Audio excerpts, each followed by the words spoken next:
My dad served in the Air Force for over 20 years.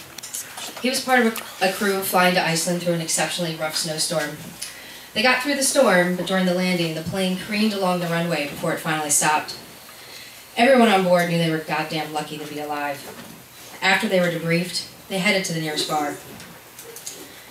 The crew rallied around the shaken pilot, bonding over the near-death experience they just shared, by not talking about the near-death experience they just shared. My dad tipped the MC to say, "That song was for the asshole who didn't know how to land that C-141 tonight."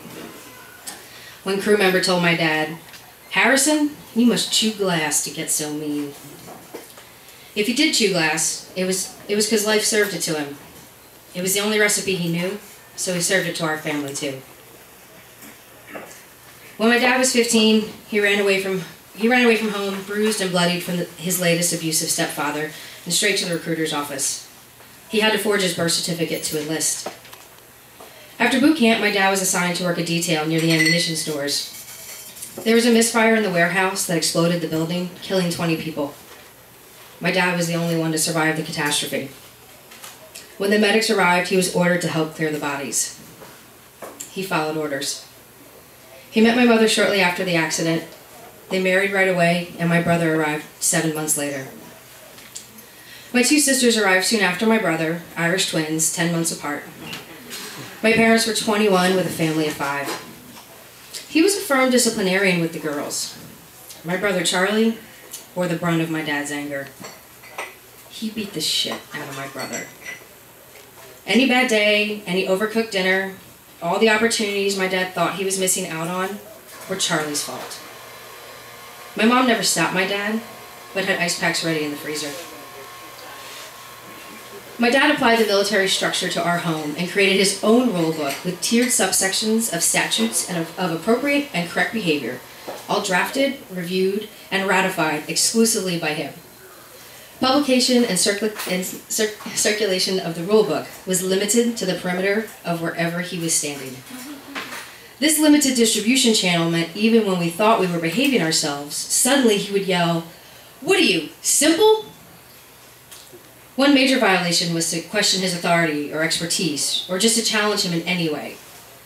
I didn't understand why he didn't have to do chores, since we all live here and have to do our part. When I asked him, he squinted his eyes at me, and he pointed his index finger and said, "Because I shot the bear." I was 6. What the hell did that mean? Around the same time, one day he took me out to run errands with him.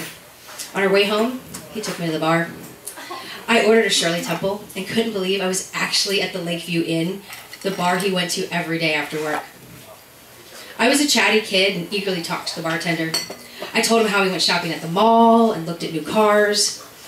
It's good to look at cars when the dealerships are closed. You can browse around and, without being hassled by salesmen. This guy thought just like my dad. And I was acting like a grown-up, contributing to a conversation. That's what he said too. My father snarled, "Who's he?" I knew I did something wrong, but I didn't know what. I was so confused. "You're he?" He yelled at me. He told me how disrespectful I was. I was to say my dad, since he was present in the conversation. He moved my Shirley Temple so it was still in sight but out of my reach. I stared into my lap, wishing that I hadn't just ruined our whole day. "If you cry, we are leaving." I still didn't want the day to end, but I didn't know what to do, so I held my breath. He ordered me, "Raise your head, sit up straight." I was too afraid to look at him, too embarrassed to look at the bartender, so I stared across the room at a metal St. Pauli girl sign, wondering if drinking beer gave you big boobs. According to my dad's rule book, doling out cruelty was reserved for him and no one else. In the 6th grade, I had to sit next to Brian Froelich, who picked on me for no reason other than our proximity and my sensitivity. As a student, I was graded everything except math.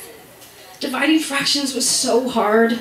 When will I need 5/7 of anything? And when do I need to multiply it by 2/3? During the lesson, I could follow along, but when I had to do the work on my own, I would get so overwhelmed and start to cry. I knew how to cry silently, but Brian Froelich always saw me. he would whisper, "Math makes you cry." My mom learned about the teasing, and she confided to me that she knew Brian's mom from Al-Anon, a support group for spouses of alcoholics. The identity of a support group member is a huge secret to entrust to an 11-year-old. She told me to have compassion and to treat people the way I want to be treated because they have it worse than we do. That was the first time my mother lowered the pretense and acknowledged that our home was not okay. She told me when people are hurting, they do hateful things because that's what they've been taught. That didn't make any sense to me. Was there a school that taught teasing, like an after-school program? From then on, when Brian would whisper his taunts, I could ignore them for the most part. It was after school, at the bike racks, when he had an audience. That's what got to me. "Carol's a crybaby! She's so dumb, math makes her cry!" I wanted to scream, "Your dad's a drunk too!" But I couldn't out my family. And if I outed his, my mother would never forgive me. That afternoon I got home, and it was strange that my dad was home so early. It was not strange that he was a 12-pack of Bud down. I told him how I was bullied, and he advised me, "The next time he starts with you, you hit him until someone makes you stop." After school the next day, it was the same scene, 15 kids unlocking their bicycles and rushing to undo my bike lock. I fumbled with it. "Oh, you can't get your bike unlocked. Oh, are you gonna cry?" I took a deep breath and channeled my mom. "Brian, please don't talk to me like that." My plea fanned his fire. He kept at it and the laughter of the other kids rioted. I raised my hands and I let out this sound. Bah! I started pounding his face with both hands. My bike lock was in one of them. And it felt like an eternity before Mrs. Carrington came over. My dad passed out before the phone call started that night. I heard my mom on the phone with Brian's mom asking how I was. As my mom called around the neighborhood to see if anyone knew how to sew stitches, I learned that not everyone has health insurance and can go to the doctor. When the commotion subsided, my mom called her best friend, whose 3 kids watched me get teased all year. She lit her cigarette. I just don't know what got into her. In my sophomore year of college, I was 19. My parents had been separated for 5 years, and all of us were a lot happier. In the spring semester, my boyfriend was killed in a car accident. He was tired, and I talked him into staying out with me later than he wanted to. On his way home, he fell asleep at the wheel, colliding head-on with another car, killing himself and a 54-year-old grandmother. What I endured growing up was a scratch compared to this wound. My grief became a second skin. I couldn't wash it off. It fit so tight I couldn't move.